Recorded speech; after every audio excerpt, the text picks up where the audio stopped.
Okay, scientists, here we are on Digital Science Notebook, part 1. So we're going to follow this link again. What is energy and where does it come from?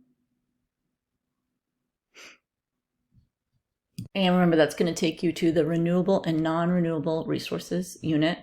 So you need to go to the Explore tab. So make sure you click on the Explore. And today, you did this page last time. So we're going to do Explore page 2 today. And wait, is it on the right one? Yeah. So you're going to be reading about what are the advantages and disadvantages of renewable and non-renewable energy sources.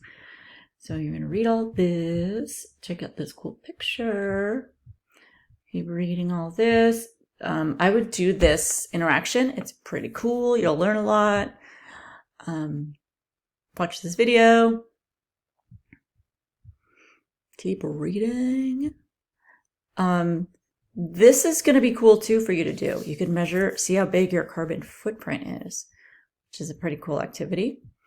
And then here at the bottom, you're going to compare your energy resources. So read the directions here. If you want them read to you, you can just highlight it and have it speak the text. Follow those directions, and when you're done, hit submit.